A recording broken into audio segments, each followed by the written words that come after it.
The wind blew low and mean through the village of Thorn Hollow, dragging the scent of smoke and frost across dirt paths and shuttered windows.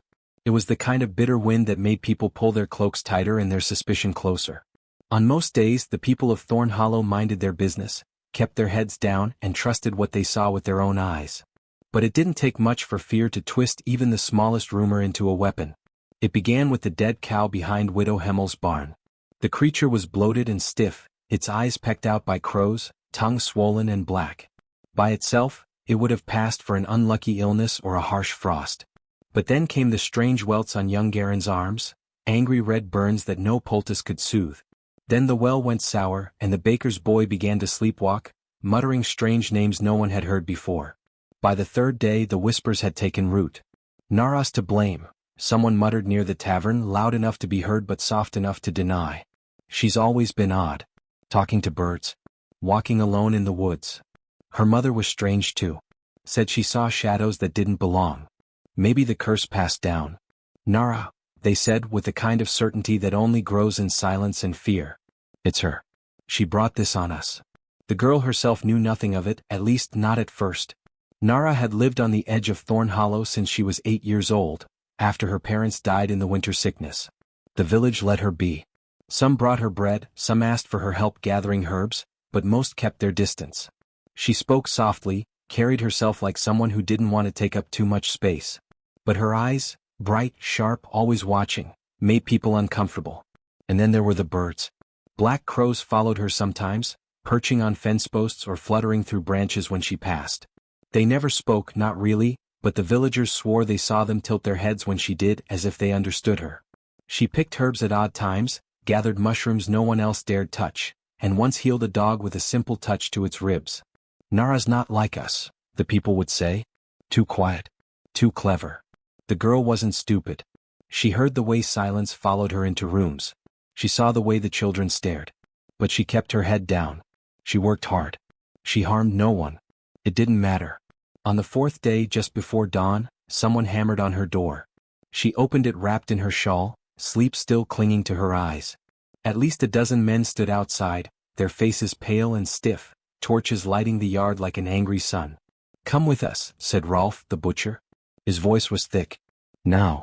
What's going on?" Nara asked, stepping back. "You know what this is?" "No," she said, frowning. "I don't." "You curse the village. With your herbs. With your shadows." "That's not true. The cow, the well, the boy. Those things have nothing to do with me." But already they were moving forward. Rolf grabbed her arm. Another man, Teller, the blacksmith, cut a length of rope from his belt. They bound her hands. "Please," Nara whispered, the wind biting her bare feet. "You know me. You've known me for years." "No one knows what you are," muttered Teller. Which, someone spat. "I am not," she shouted louder now. "I've done nothing." Her cries brought others. Lights flickered in windows. Doors opened. People emerged, wrapped in cloaks and nightclothes. They stood silently, watching the procession wind through the village square like a funeral march. Someone threw a stone. It missed. Another hit her shoulder. The crowd didn't cheer, but they didn't stop it either. Nara kept walking, jaw clenched, blood humming in her ears. They dragged her to the square and tied her to the judgment post, where in years past livestock thieves and bandits had been displayed for shame. But this was different. No one came to gawk. No one laughed. They came with hate in their eyes. Councilman Erland stood at the front, pale beneath his hood. "The village has spoken. You've brought corruption here. The earth refuses its gifts. The water runs foul. You are the cause." "I am not," Nara said again. Her voice cracked. "You're afraid, so you're blaming the one who lives alone. You speak to things that shouldn't speak back. They're just birds. Just creatures." Erland ignored her. 3 signs of corruption.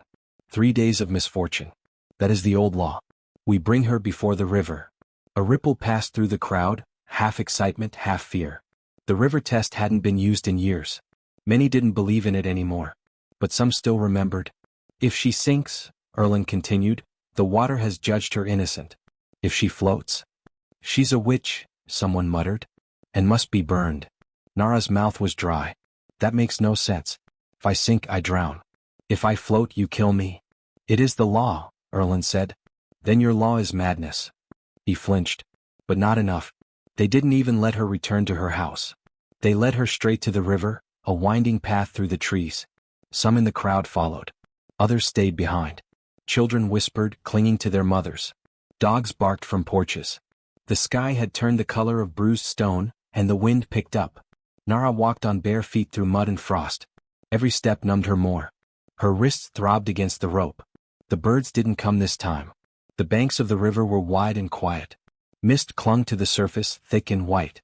The water moved sluggishly but deep. It had always frightened her as a child. Erlen stood near the edge. He raised his hands.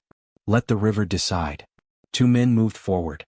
They tied another rope around her waist, a precaution, they said, to retrieve the body if it was claimed. She stared at them both, trying to find some flicker of kindness. Teller met her eyes. For a moment something flickered there. Pity. Regret. Then he looked away. They carried her forward, hands and ankles bound. Her breath came faster now. Her heart pounded like a drum in her throat. I didn't do anything, she said one last time. No one answered. They cast her into the water. The cold was a fist, slamming her lungs shut. She went under at once, the weight of the ropes dragging her down. Her eyes burned. Her skin screamed. She tried to kick, to twist free, but her limbs were bound tight. No one came for her. Above, on the bank, voices murmured. She's not coming up. Maybe she was innocent. Maybe. The rope tugged once, twice, but didn't rise. Nara's lungs begged for air. Her vision darkened.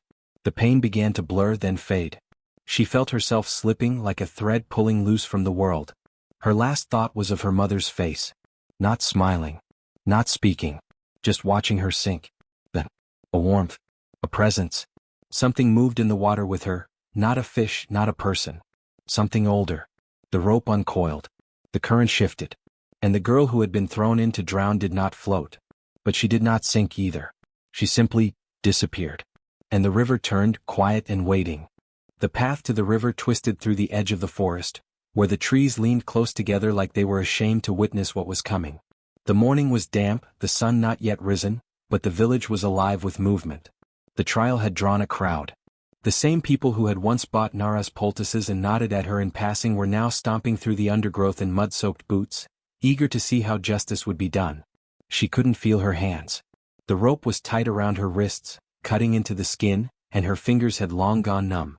Her ankles were bound too, making her steps slow and clumsy. Every time she stumbled, someone yanked her forward. She didn't cry. She didn't plead. She had done enough of that already, and not one soul had listened. She kept her head up instead, even when the first few villagers spat at her feet. The river trail narrowed as it curved downward. The crowd spread along the slope, leaving her surrounded by jeering voices and glares. Some were people she had known all her life, neighbors, former friends, even children she had once helped deliver. But there was no kindness in them now. There was only fear. And cruelty. She walks like she's proud, muttered a woman near the front. Even now. She knows, hissed another. She knows what waits for her in the water. She'll float for sure, said a man with cracked teeth. You'll see. The water knows liars. The river doesn't lie, someone shouted, and others nodded, repeating it like a chant. The river doesn't lie. The river sees all. Councilman Erlen stepped forward again. He held a staff of judgment in one hand, carved with river symbols and old protective runes, worn with years of use. It had once belonged to his father, who led trials before him. There was something feverish in his eyes now, the way a man might look when he's convincing himself a nightmare is justice. He turned to the villagers and raised his voice. This is the ancient law, he said, older than any of us. When darkness threatens the village, the river must judge. We do not kill. We do not condemn. We ask the water to show us what is hidden. The people murmured their agreement. A few shouted his words back.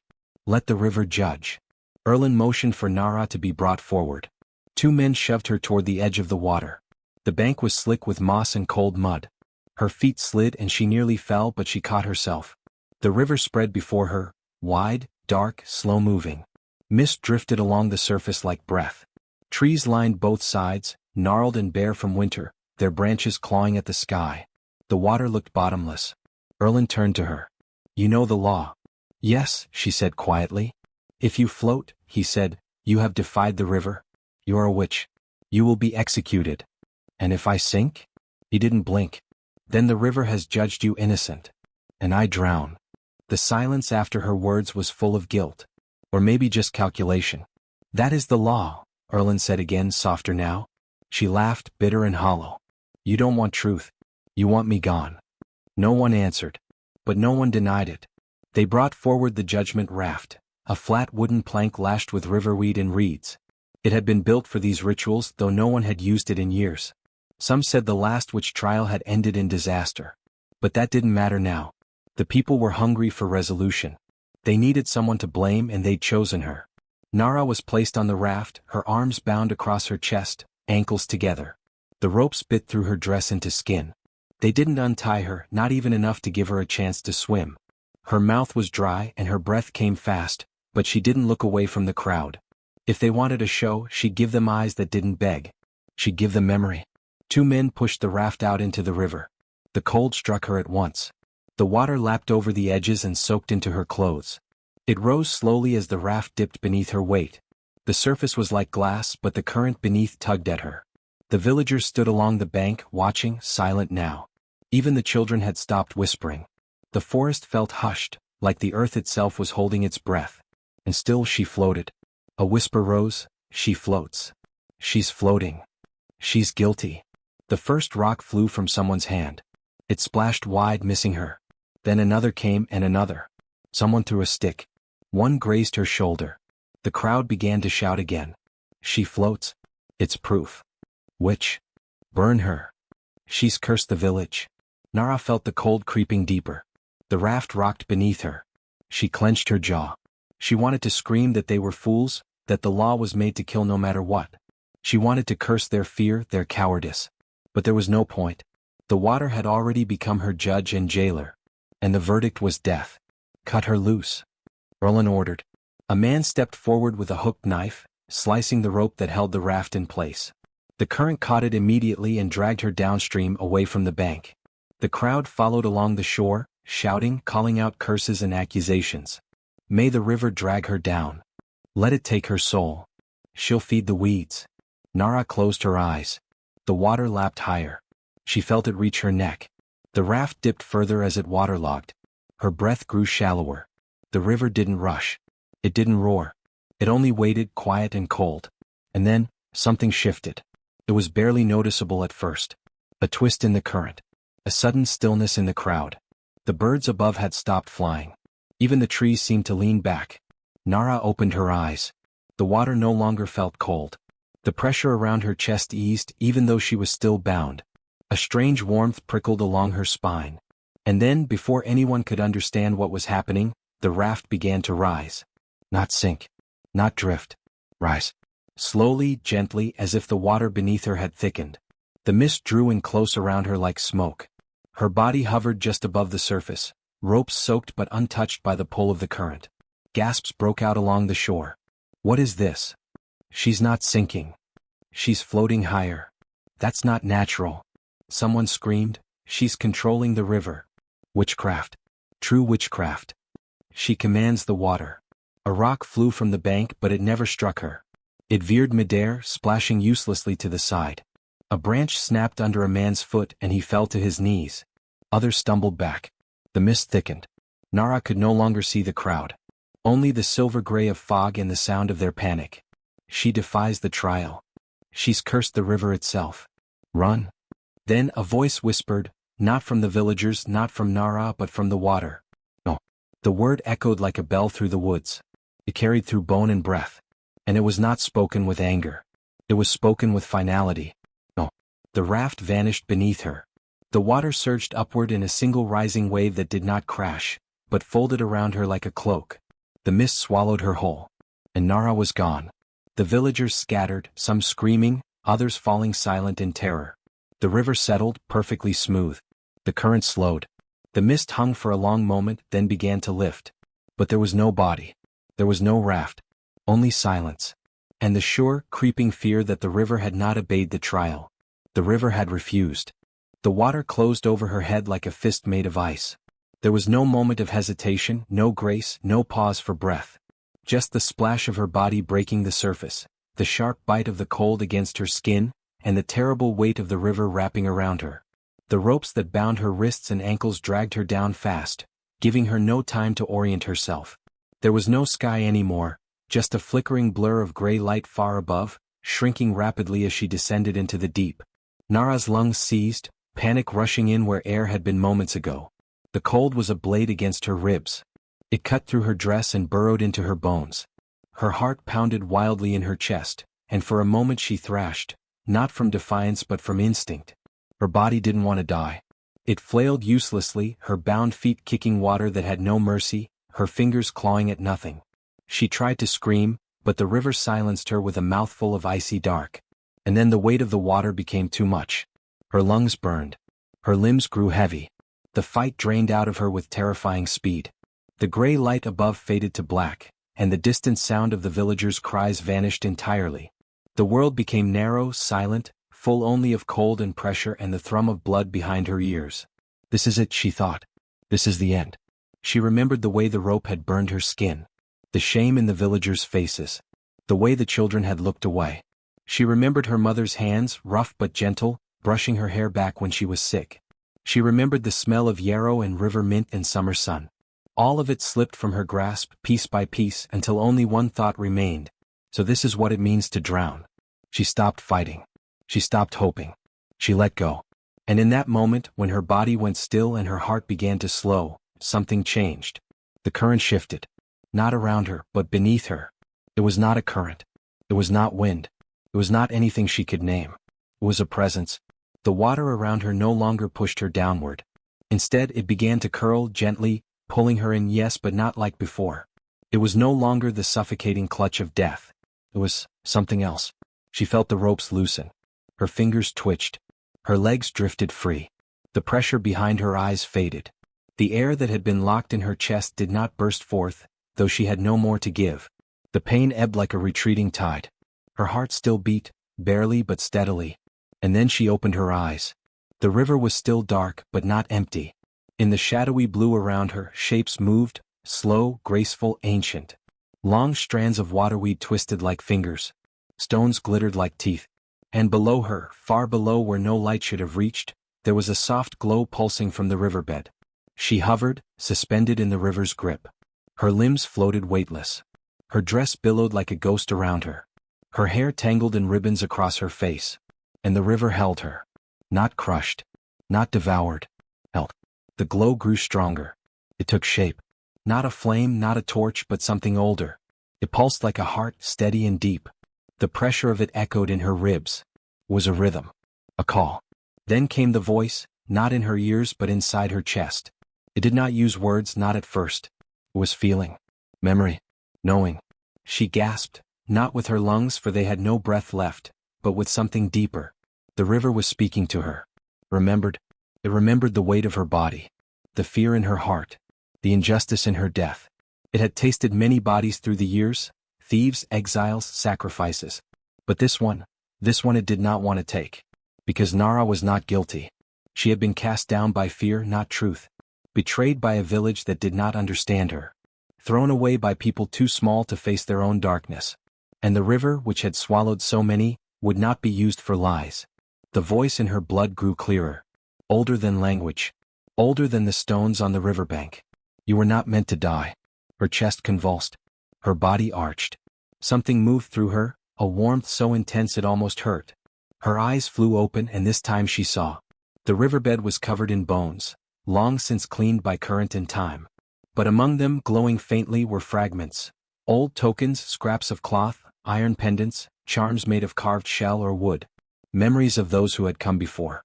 And floating among them were faces. Not corpses. Not spirits. Memories. Women. Young. Eyes wide and shimmering. Some wept. Some watched her with quiet sorrow. One reached toward her with a finger made of shadowed light. You are not the first. The voice was layered now, thousands of whispers over each other, all echoing the same truth. The river had seen this before. It had watched innocent girls cast into it like trash. Some it had taken. Some it had marked. But Nara was different. Because she had fought. Because she had seen them. Because she had not broken. And the river was tired of being used as a blade in others' hands. It was choosing her. The warmth spread from her chest to her limbs. The ropes, now brittle, dissolved into threads. Her fingers moved freely. Her legs curled beneath her. She floated upright, suspended in blue light. She was not breathing, but she was alive. Her skin shimmered faintly, her hair drifting around her like a halo. The pain had gone. The weight had gone. All that remained was her will, her memory, and the growing awareness that she was no longer the same girl who had been thrown into the river to drown. The river began to rise beneath her. It did not push, it lifted, like a great hand made of current and silence. The bones and faces faded into shadow. The light grew brighter. As she rose, she passed through layers of water, each one colder than the last, but she did not shiver. The mist gathered around her again, thick and soft. Her ears rang with the sound of flowing water and distant cries. She breached the surface like a whisper. And when her head broke through, the crowd on the shore saw her. Gasps and screams erupted. Some pointed. Some fell to their knees. Others turned and fled.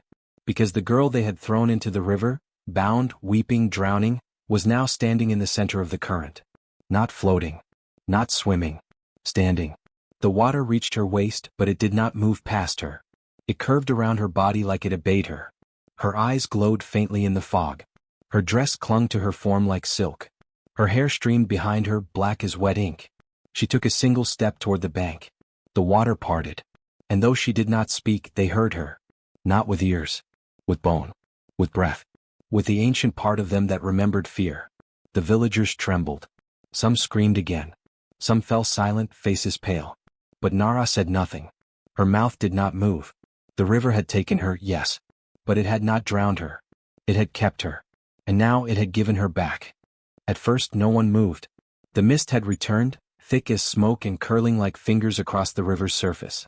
Where Nara had vanished moments before, her body swallowed by the black depths, there was now only silence. The crowd stood motionless along the muddy banks, their eyes scanning the water in tense expectation. A child began to whimper. Somewhere, a woman whispered a prayer in a trembling voice. And then someone shouted, "There!" Gasps rippled through the crowd. A shape had broken the surface. Slowly, gently, a pale figure floated up from the depths, turned onto her back by invisible hands. The river did not bubble, did not churn, it simply allowed her to rise. Nara. Her hair fanned out in black waves around her face. Her lips were blue, her eyes shut, lashes beaded with water. Her skin was still, unmarred, not even the rope burns remained across her wrists or ankles. She didn't flinch or stir. She didn't speak. She looked dead. But she was whole. And untouched. The villagers stared in stunned silence. She came back, someone murmured. She floated. She's still floating. Then, she's guilty. Isn't she? That's what the law says. Then why? The speaker trailed off, watching the water. Why does it feel wrong? Because the river wasn't done. A man stepped forward, trying to shake off the feeling creeping up his spine. It was Jarn, one of the thatchers, broad-shouldered and braver than most, or perhaps just more foolish. He began wading into the river, his boots splashing through the shallows. "I'll bring her back," he muttered. "It's done. Let's get her out before she sinks again." He took 2 more steps. The mist thickened. The water shifted. Jarn stopped. The surface of the river, once smooth and rippling gently, stirred beneath his boots. It rolled not forward but against him, curling upward in a sudden swell, a miniature wave that lapped at his shins and made him stumble. He regained his footing, grumbling, and took another step. The current rose again, stronger now, a sudden resistance like hands pushing back against his knees. "Just a damned river," he muttered, annoyed now. "Get out of my way." But the river didn't listen. A gust of wind cut through the air, colder than it had any right to be. The mist rose higher, curling around his waist, his arms wrapping his shoulders like a veil. Jarn took 1 more step. And the river surged.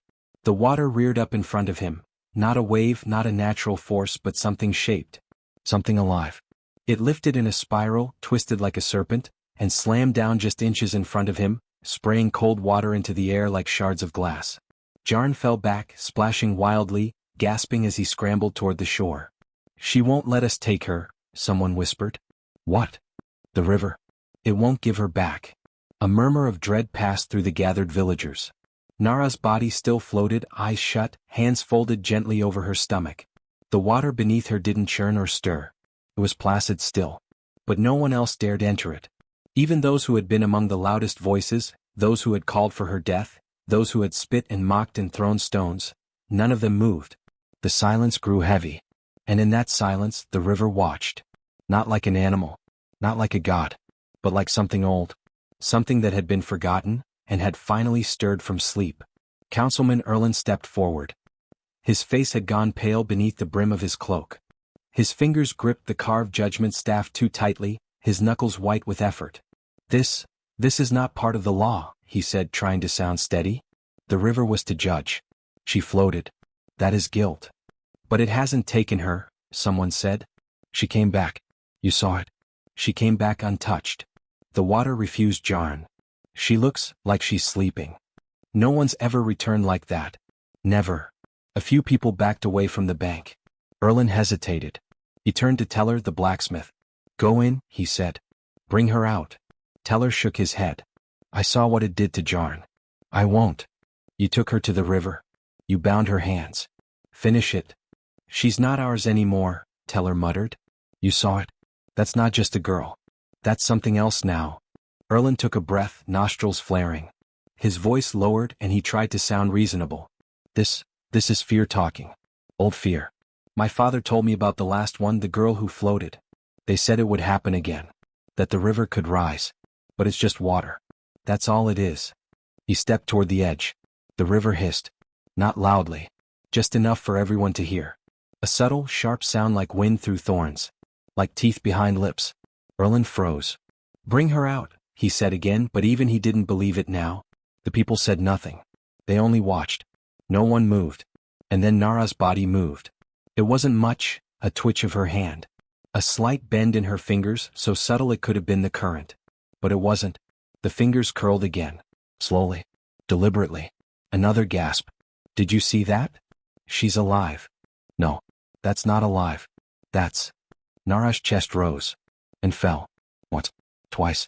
Her eyelids didn't open. Her mouth didn't part. But her body no longer lay limp in the water. Her limbs, though still draped like a shroud across the surface, began to rise. It was graceful, like a dancer emerging from a dream. She sat up, not all at once but in stages, like something testing a long-abandoned form. Her spine lifted. Her shoulders rolled. Her head tilted back. Her hair, slick with water, clung to her face before sliding free. And her eyes opened. They were not like before. They were not filled with terror or pleading or grief. They were filled with knowing. And silence. The crowd stumbled back. Some screamed. One woman dropped to her knees and began to wail. She's not dead. She's cursed. She's been touched. She's no longer ours. Erlin didn't speak. His staff trembled in his grip. He took one step back. Then another. Nara did not rise from the river completely. She remained seated in the water, her arms slowly unfolding to rest by her sides. The current rippled gently around her, but it did not move her. The river held her still. The mist pulsed like breath in time with her gaze. And though no words were spoken, every person felt it deep in their bones. She had been judged. She had been cast down. And the river had refused. Not just refused her death, but refused them. Their verdict. Their cruelty. Their fear. Their ritual of false justice. The trial was over. The river had made its choice. And it had chosen to keep her. No one dared move again. Not toward the river. Not toward Nara. Even the wind held still, caught in some ancient breath not yet released. For long minutes she simply sat there, eyes open, face unreadable. Then, slowly, steadily, the river began to draw her back. Not with force. With care. The water coiled beneath her like hands, like arms, carrying her away from the crowd and deeper into the mist, where the current ran slower and darker and older. She never looked back. And the villagers never crossed that part of the river again. Not ever. The river pulled her gently. Not as prey, not as prisoner, but as something it had chosen. The current coiled around her like silk, not chains, guiding her through waters that now seemed endless. The world above had grown small, distant, as if it belonged to someone else. The villagers' screams, their guilt, their rituals, even her name, Nara, floated far behind her now, scattered like leaves caught in a dying wind. Her body moved with the river. Her arms no longer floated limp. Her legs kicked not in panic but rhythm. And though she did not breathe, she did not drown. Her chest ached not from lack of air but from something deeper, something being unfastened from the inside out. She was not emptying. She was becoming. The water around her began to glow. It was not light from the sun. No sunlight reached this depth. This was older, truer. It glowed with color she could not name, with warmth that did not burn, and as it touched her skin, the parts of her that were dying began to reshape. Her hair shimmered, flowing behind her like ink in water, each strand alive. Her fingers stretched, joints crackling softly, her nails glinting silver in the soft light. The bruises on her wrists disappeared. The marks of the ropes, gone. Even the salt of dried tears had been rinsed away. Her eyes opened. Not forced open. Not fluttering in fear. They opened with calm certainty as if they had always belonged here. The water did not sting them. The light did not blind them. She looked up, and the river was no longer just a place. It was a presence. The glow deepened. Ahead of her, where the water thickened and shimmered, the shadows parted, and a form emerged. It was not a body, not exactly. Not male or female, not young or old. It was shaped of flowing current and woven with the gold of sunlight, the green of moss, the black of silt. Its voice did not come through water or air, it came through her, vibrating deep inside the marrow of her bones. You were cast out. Nara's body did not speak, but her thoughts echoed like ripples. Yes. They bound you in lies. They gave you to me in fear. But fear is not truth. No. You cried for justice. The earth heard. The river listened. And now we offer you more. She floated closer, though she had not moved. Why me? The river's spirit pulsed, and the water around her grew warmer. You survived. You did not beg. You remembered your name even as they tried to drown it. You saw the edge of death and did not run. The river does not forget that kind of soul. She remembered. Her body lying in the river. The villagers stepping back in terror. The feeling of warmth blooming in her chest when she had sunk too far for breath. Am I still human? She asked, the question trembling through her mind. Do you wish to be? She hesitated. And realized she didn't know. The girl she had been was small, often quiet, full of kindness. But that girl had also been afraid. Afraid of being different, afraid of the villagers' stares, afraid of silence. That girl had been thrown to her death by people she had once tried to help. Was that girl still here? Or had the river made something new? We offer you a choice, the voice said, gentler now, like a lullaby that remembered the taste of sorrow. You may drift with us forever. Become part of what holds the land. Be the current, the cold, the song beneath stone. A vision passed through her mind, her skin dissolving into water, her eyes glowing forever just beneath the surface. No need for words. No need for fear. Or, the river spirit said, and the water around her trembled, you may rise again. Not as you were, but as something between. Between? Human. Spirit. Memory. Voice. One who speaks not from a mouth, but from the current in her blood. Will I walk among them again? Yes. But changed. They will not see you as they did before. Some will fear. Some will kneel. But your voice will not be silenced again. Even without a tongue they will hear. Her heart quickened. She remembered the silence of the trial. How no one had listened. And then how everyone had listened when the river refused her. What would I become? The spirit swirled before her, wrapping her in a vortex of warmth and soundless song. It pressed no shape on her, only offered. A bridge. A reckoning. A truth that floats to the surface no matter how deep they bury it. Nara floated still, eyes wide, hair dancing. Her hand rose without her willing it, fingertips glowing faintly. She was not dead. She was not drowned. And she was not done. I accept, she said inside herself. The river smiled. Not in a human way. But the current swelled, the glow brightened, and 1,000 soft voices surrounded her, singing through the water, through her veins. Then it came, a pain that was not pain, a fire that was not fire. Her chest burned with brightness. Her spine arched. Her limbs trembled. The glow surged through her like lightning, burning away fear, burning away the girl who had been dragged through mud and thrown from the world. She did not scream. She opened her mouth and sang. Not with breath. Not with sound. But the river echoed her voice anyway. It was a song made of memory and justice, of all the things she had been denied. It reached deep into the stones at the bottom of the river. It stirred the roots of trees along the shore. It made frogs rise from the mud and birds take wing in silence. And far above, on the riverbank, where the villagers had long since scattered in fear, one old woman with clouded eyes lifted her head. She wept. Because she heard.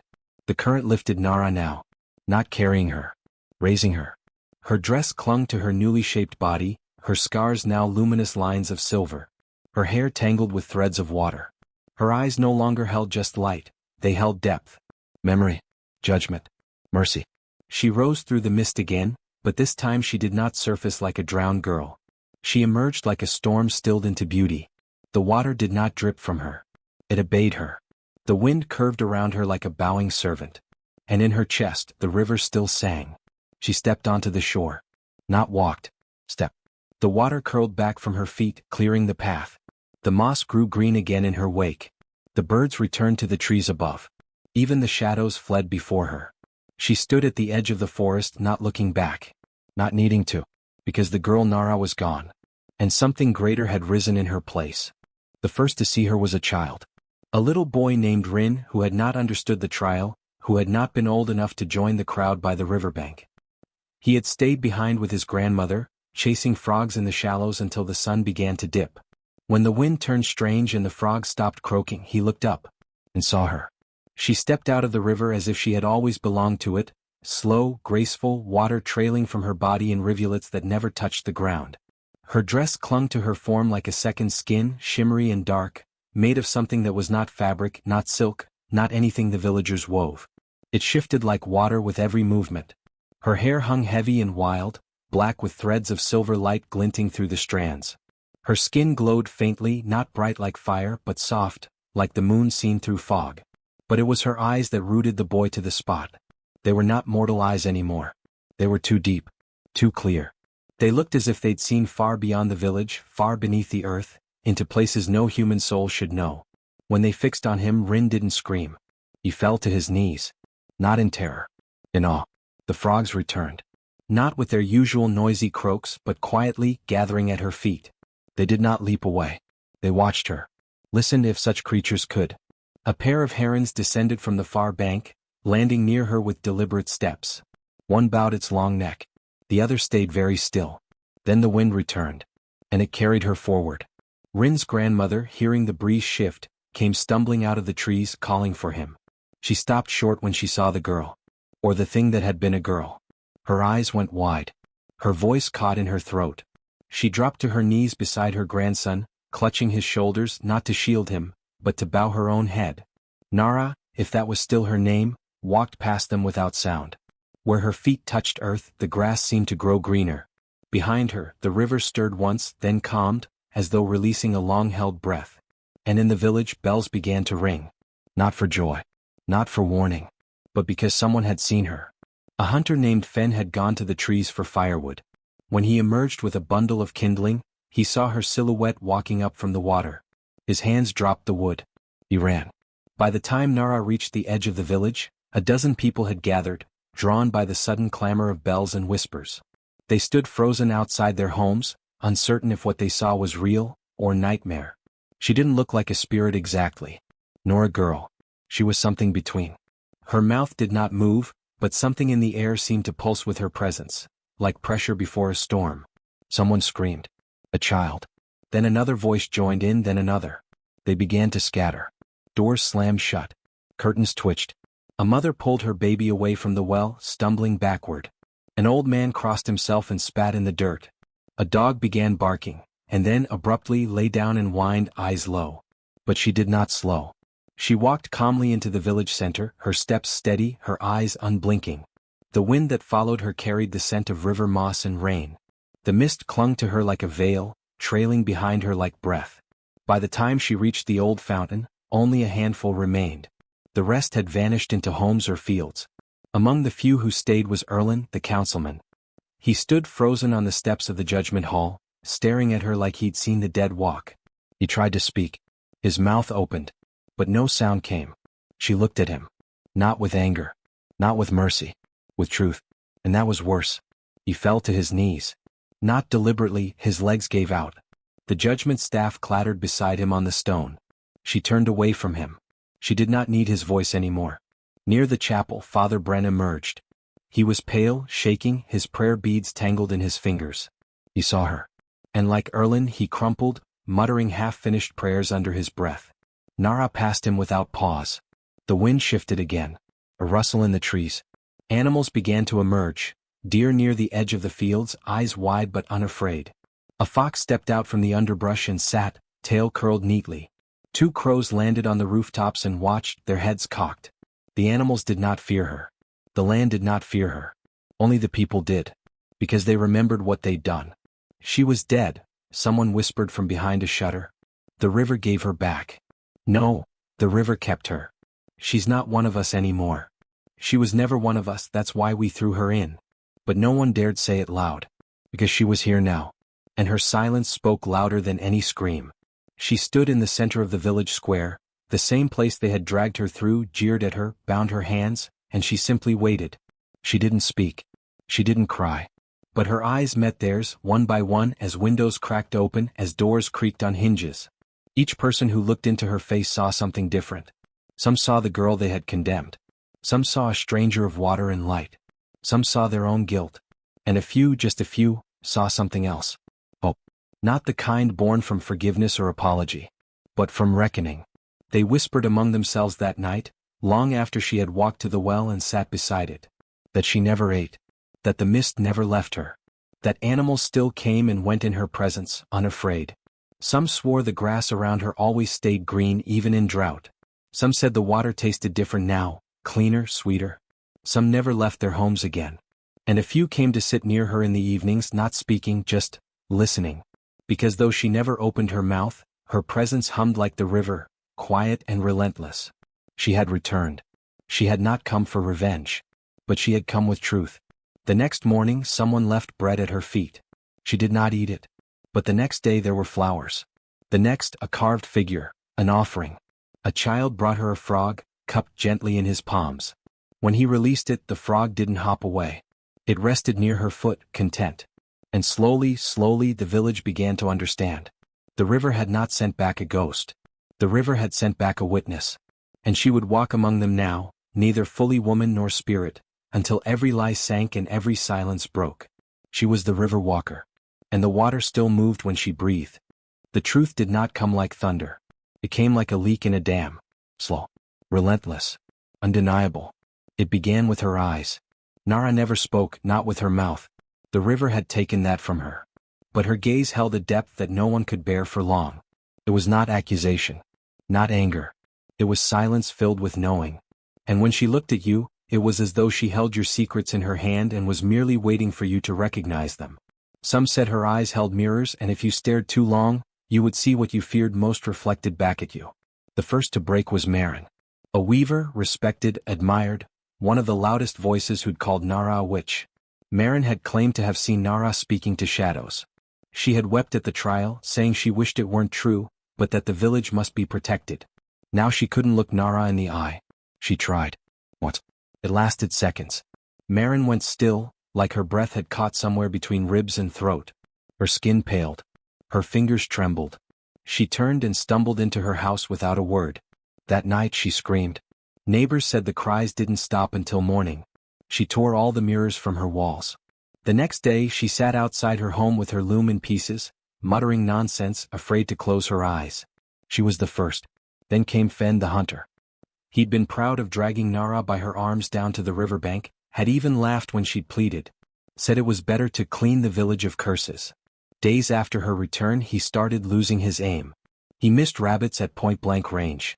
Birds that once perched within reach now scattered before he could raise his bow.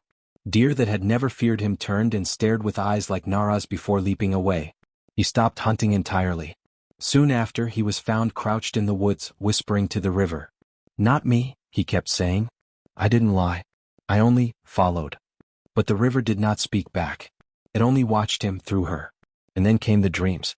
Not for Nara. For the others. Nightmares swept through the village like a fever. Some woke drenched in sweat, convinced they were drowning. Others gasped awake from visions of being bound and silenced. Some saw a girl staring through their windows, her hair dripping wet, her eyes made of moonlight and judgment. The dreams always ended the same way, with water rushing into their mouths, not drowning them, but pouring in like truth forced to fill empty space. By the end of the week, 3 villagers had fled. One packed his family and rode out without saying goodbye. Another vanished into the forest. The third tried to swim across the river and was never seen again. Whispers filled the streets. "They're cursed." She doesn't speak but she knows. She walks the square at night. The wind follows her. The dogs whine at her shadow. She stood outside Erland's house for hours. Just stood there. Didn't knock. Didn't move. He hasn't come outside since. I heard the baker saw her in his dream. He woke up choking. And through it all, Nara said nothing. She didn't have to. She would sit at the edge of the well or walk the quiet lanes of the village, the mist always curling around her ankles like a loyal dog. Birds perched on rooftops as she passed. Foxes followed her from a distance. The air always smelled like water when she was near, clean, sharp, ancient. Children began to watch her from windows. Some waved. Some left her offerings, smooth stones, woven grass charms, tiny drawings in charcoal. She never took them, but the wind often carried them into her lap, and she would rest her hand on them briefly before they vanished. But the adults, they could not bear her. Not because she was angry, but because she was right. The truth, once loosened, did not stop with her accusers. It spread like roots cracking stone. People began confessing, not publicly, not in the square, but in hushed voices behind closed doors. To family, to neighbors, to themselves. They spoke of small cruelties, of lies they had told, of the day Nara had been accused, how they had believed it too easily, how her silence had made her easy to blame, how they had wanted to believe she was dangerous because the alternative was worse, that they had condemned an innocent girl. Even those who had not spoken against her found themselves unraveling under her gaze, because they had not stopped it. They had not asked questions. They had watched, and now she watched them. Illness began to spread, not plague, not death, but weakness. Fatigue. Skin pale and waxy. Night sweats. Doctors couldn't explain it. Healers tried herbs, charms, prayers. But the truth weighed heavier than any cure. One by one the town cracked under its own shame. A carpenter's hands began to shake. He couldn't hold his tools. He told his wife he'd dreamt of Nara standing over his bed, not threatening, but watching, as nails drove themselves into his palms. A merchant's voice vanished. She could only whisper now, her throat too tight to speak without pain. The river had been asked to judge once. Now it was answering. And Nara was its vessel. Only one person sought her out directly. Rhea the midwife. She had been there at the trial, had watched as the ropes were tied, had held her own tongue when she should have spoken. She came to Nara's side one morning as the girl walked by the field edge, where the mist was thickest and the dew never dried. She knelt in the dirt. "I'm sorry," she whispered. Nara turned. Rhea looked up into her eyes and didn't look away. She flinched, yes. Tears filled her eyes. But she held the truth. "I knew it was wrong. I said nothing. I was afraid. I've lived with that ever since. I don't ask for forgiveness. Just that you hear me." Nara stepped forward. She knelt and took the woman's hand. The mist swirled. The air stilled. And Rhea wept, cradling her head in her palms, not with despair, but with release. She was the first to sleep dreamlessly in weeks. Others began to follow. One at a time. Not to ask for mercy. Not to explain. Just to speak. Because Nara's presence had taught them one thing. Truth would no longer stay buried. And for those who tried to ignore it, there would be no peace. The council disbanded within the month. Erlen vanished from his home. His staff was found floating near the riverbank, snapped in half. No one claimed it. The village never again held trials by water. The river was no longer a tool of fear. It had taken a girl. It had given back a truth. And now that truth walked among them, silent, unblinking, eternal. The river had a voice now. And it could not be silenced again. It was just before dusk when she walked to the center of the village again. The sky was burnished copper, streaked with the faintest gray. The wind carried no birdsong. No children played in the alleys. The village square, once filled with the scents of bread and firewood, stood hollow, bracing itself. Because the river walker had returned. She didn't knock on doors. She didn't call out names. She didn't need to. Those who had watched her silently for weeks knew, this was the end of silence. The leaders of the old council were gathered in the judgment hall by evening.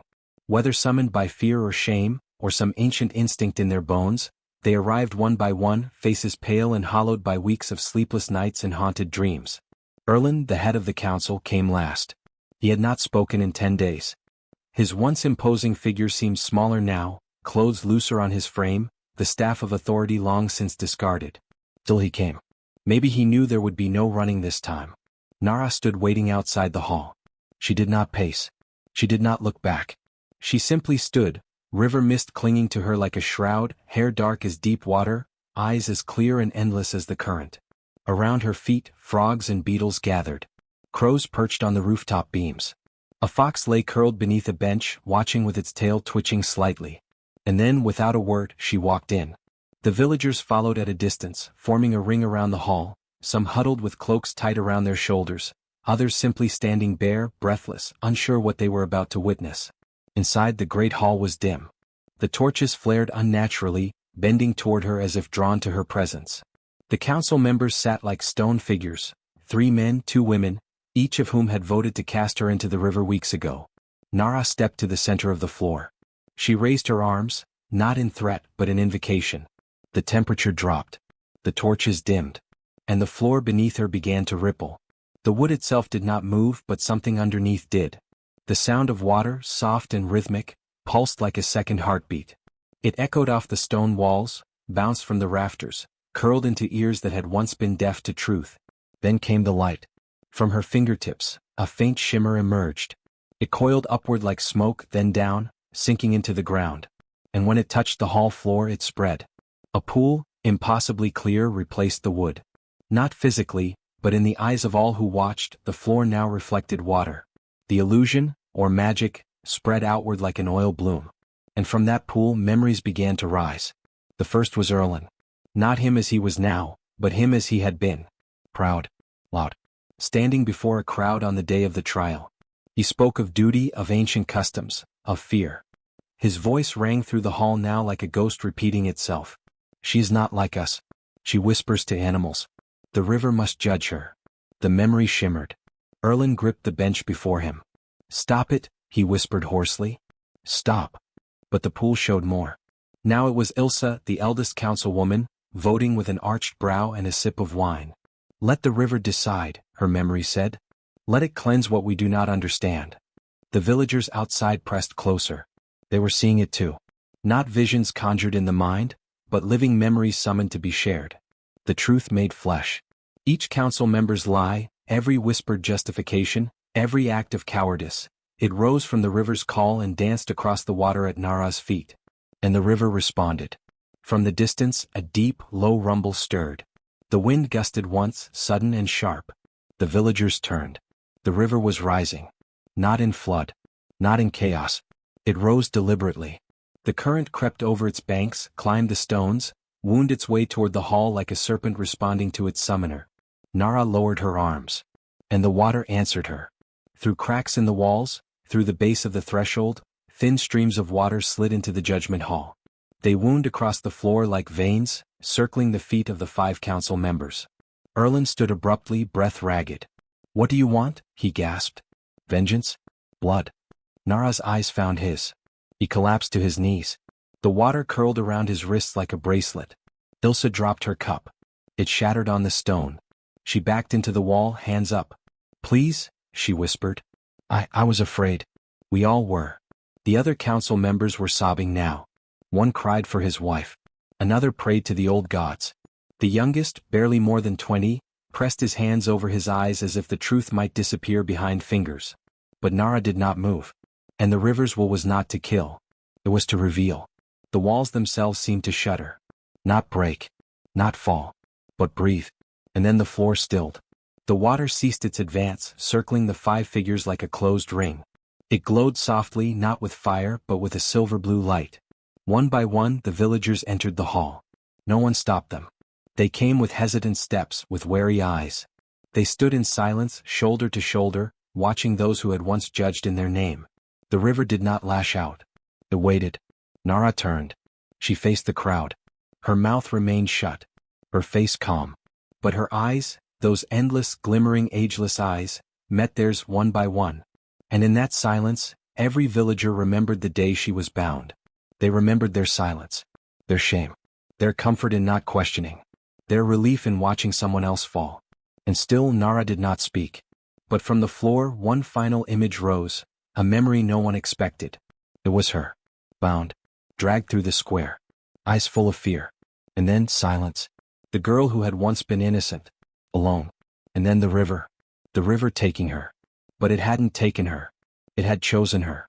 Because they had cast her out not in truth, but in fear. Now fear bowed before her. One by one the villagers lowered their heads. Some wept. Some sank to their knees. The 5 leaders remained frozen in the circle of light and water, trembling, mute. Nara stepped back. The river withdrew. Not in defeat, but in forgiveness. A tide that had risen to show its strength, and now ebbed to show its grace. She turned from the hall. She walked back into the mist.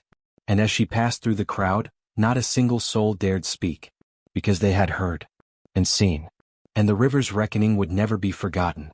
The dawn after the reckoning was too still. No birds. No wind.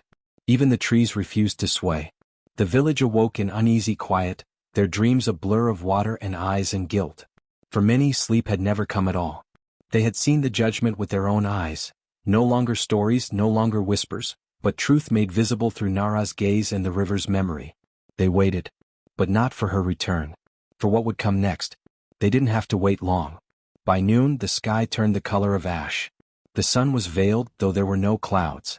A thick mist hugged the river, refusing to lift, and its surface rippled with no wind to stir it. The villagers gathered at windows, peered from behind doorways, clutching each other as if bracing for a storm. Then the river moved. Not as a flood nor a surge, but as a search. A single tendril of water snaked over the bank, crawling like a finger across the earth. It moved with deliberate purpose, twisting through grass and over stones, slipping between houses and past gardens, silent and sure. It stopped at Erlin's door. The villagers gasped. Erlin hadn't left his house since the reckoning. Some said he'd collapsed after Nara's gaze fell on him. Others claimed he had prayed all night. But none had dared approach him. Now the river had. The water pooled at his doorstep, seeping under the door like a stain. There was no pounding, no crash, just a deep, soft hum. A vibration in the soles of one's feet. A low note that echoed in bone. Then the door opened. Erlin stepped out, barefoot, trembling. His eyes were red-rimmed, his mouth cracked and dry. He saw the water and did not run. He stepped forward. The tendril coiled around his ankle. He bowed his head. And the water pulled him in. There was no scream. No struggle. Just a man sinking into the river's path, as if gravity itself had shifted for him. The earth did not resist. The mist welcomed him. He disappeared into it as if he had never stood among the living. A stunned silence followed. Then someone wept. It had begun. The river came next for Ilsa. She too had remained silent after the reckoning. Her house had been shuttered, her garden overgrown. But the river knew its path. Its fingers found her porch. She opened the door, clutching a golden necklace, her counsel chain of years past. She tried to speak. Some said to plead, others said to explain, but no sound came. She was taken. One by one, the river claimed those whose lies had condemned Nara. They did not resist. Whether by the weight of guilt or by the river's spell, they stepped forward as if compelled, drawn to the water that had once judged for them, now judging them. And each time Nara was not seen. She did not walk through the village that day. She did not sing. She didn't have to. The river was her voice now. And it was remembering. By the time the third soul vanished, Fen, the hunter who had tied the ropes, panic had seized the village. People began to gather in the square, desperate not for answers but for mercy. They built no altar, but they brought offerings, candles, bread, flowers, carvings of frogs and birds. Children laid pebbles in patterns. Mothers brought their wedding veils. A boy carved a flute from reed and left it on the well's edge. No one touched the gifts, but the mist shifted around them like breath. The old chapel bell rang once, though no one pulled its rope. Then, as the last of the sun's glow faded behind the trees, Nara appeared. Not walking. Not arriving. She was simply there. At the edge of the square. Still. Dripping in silence. The mist curled around her but never touched her. Her dress clung with the wet shimmer of dusk. Her hair lay heavy with the weight of river memory. Her eyes glowed faintly. She walked through the crowd without a word. They parted before her like reeds before a tide. No one tried to touch her. No one spoke. Not even the children cried. She stopped at the well, the same place where the villagers had once drawn the water they used to bind her hands. The place where they had gossiped, planned, condemned. She rested her hand on the old stones, cool with dew and shame. Behind her the river pulsed once. A low sound like breath through hollow bone. The crowd turned as one. A final tendril of water stretched across the square. It passed the inn, the chapel, the bakery, and stopped in front of the healer's hut. Inside was barren. He was not counsel. He had not shouted. But he had made the potion they used to numb Nara's wrists. He had prepared the herbs that dulled her body before she was thrown to the river. Not out of cruelty but to help, he told himself. To ease her pain. To do his duty. Now duty had come back for him. He stumbled out, barefoot, hands shaking, tears already running down his face. "I didn't mean harm," he cried. "I did what they asked. I thought it was better than nothing. I thought it was the kindest way." Nara turned. Her eyes met his, and for the first time she spoke, not with her mouth, but through the air. The river's voice poured from her soul, not words but music, a song of memory, of pain, of a girl betrayed, of cold water and warm blood, of silence. Baron collapsed to his knees, sobbing. The water circled him, but did not take him. Nara raised one hand. The water receded. She spared him. The village exhaled. It was not mercy for all. But for some, for those who bore guilt with truth in their hearts, there was a chance. The river accepted truth, and gave it back in grace. She turned then not to leave but to finish what had begun. With slow steps she walked to the center of the square. She knelt, placed her hand flat on the earth. The ground beneath her shimmered. A circle bloomed outward from her palm, soft and blue and pulsing. The stone darkened, carved itself with a shape that had not been there before. A mark, the river's mark. A seal of remembrance, and a warning. This village would never again be the same. No trials would be held here again. No soul would be condemned by silence. This would be the place where truth had walked, where water had risen not to destroy, but to speak, where a girl once drowned had become the river's voice. And all who stepped into that square in years to come would see that mark, and feel the wind change and hear, just faintly, the river whisper, "I remember."